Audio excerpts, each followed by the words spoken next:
L'immigration rend riche, millionnaire en France, tout le monde sauf les Noirs. Jean-Marie Le Pen, mon premier exemple, est devenu millionnaire dans les années 70 alors qu'il n'avait qu'un seul sujet qu'il partageait, l'immigration. Aujourd'hui, on nous présente un pseudo-candidat à l'élection présidentielle de 2022 ici en France, Éric Zemmour, qui n'a qu'un seul sujet à la bouche, l'immigration. Son dernier livre paru, La France n'a pas dit son dernier mot, est déjà vendu à près de plus de 25 000 exemplaires.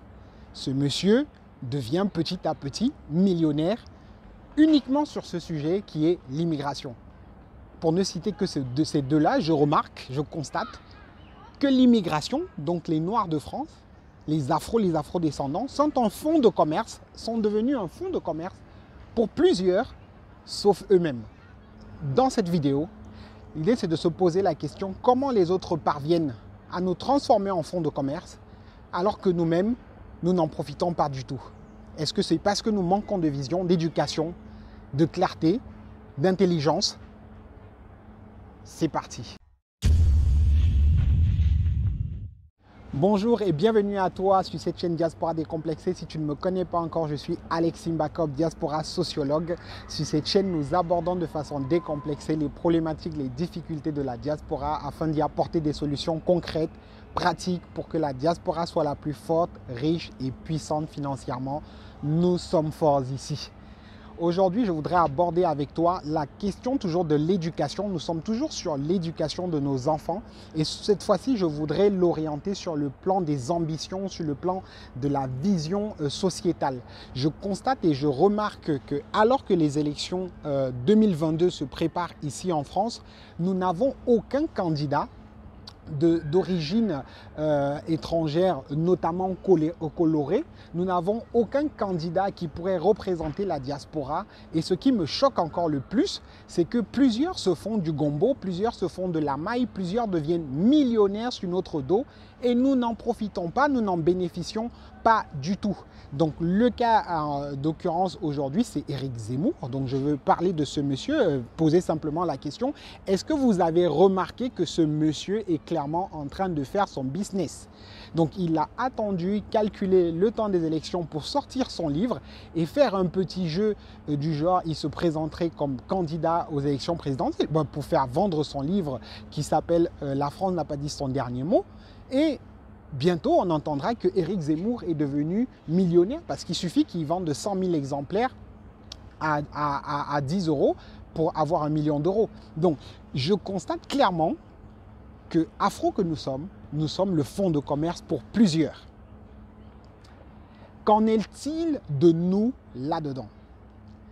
Quels sont les afro-descendants qui aujourd'hui bénéficient des conditions, de la situation ou de l'exploitation du sujet de l'immigration ici en France et en Occident de façon générale? Nous sommes à côté. D'où la question de savoir comment est-ce que nous éduquons nos enfants.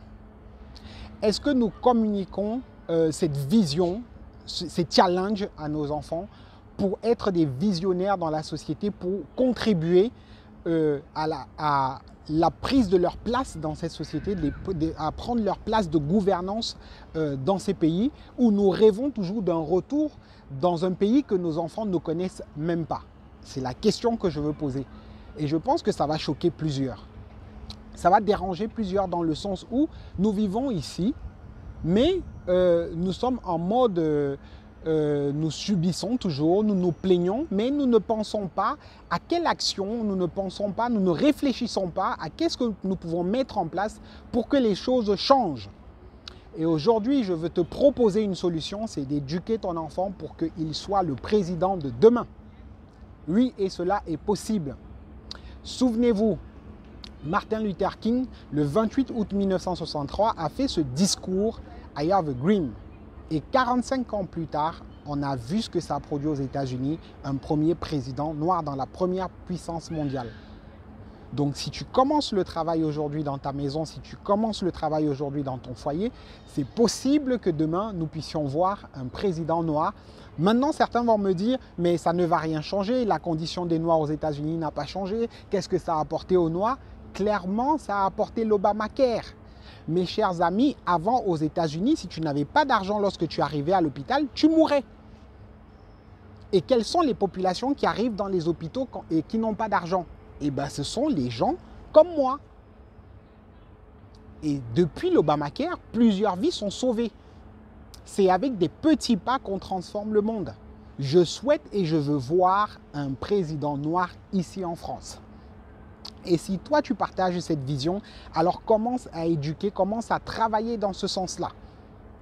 Nous ne sommes pas faits uniquement pour être des sportifs, des basketteurs. C'est bien, mais nous pouvons aussi prendre le pouvoir. C'est pourquoi je t'incite au travers de cette vidéo d'arrêter d'être le fonds de commerce des autres. Exploitons nous-mêmes nos sujets et valorisons-les pour aller prendre nos places. C'est ça le message que je veux passer dans cette vidéo. Et pour y parvenir, nous devons mettre des moyens dans l'éducation de nos enfants. C'est ce que nous voyons depuis les vidéos précédentes ce mois de septembre. C'est que nous devons investir pour que nos enfants intègrent les filières d'excellence. Pour devenir président, pour devenir une personne de haute fonctionnalité dans ces pays, nous ne devons pas compter sur le hasard. Nous ne devons pas compter sur le fait qu'il est possible de réussir sans avoir fait des études. Non, c'est exceptionnel, mais nous devons investir dans des voies sûres en faisant entrer nos enfants là où ils ne sont pas souhaités. Nous devons payer, nous devons investir pour que nos enfants intègrent ces filières d'excellence-là et que nous puissions demain avoir le choix de voter pour une personne de notre communauté dans des postes de haute fonctionnalité. Donc, si tu n'es pas encore abonné, je t'invite à t'abonner, activer les cloches de notification, surtout partage la vidéo car l'idée c'est de susciter le débat.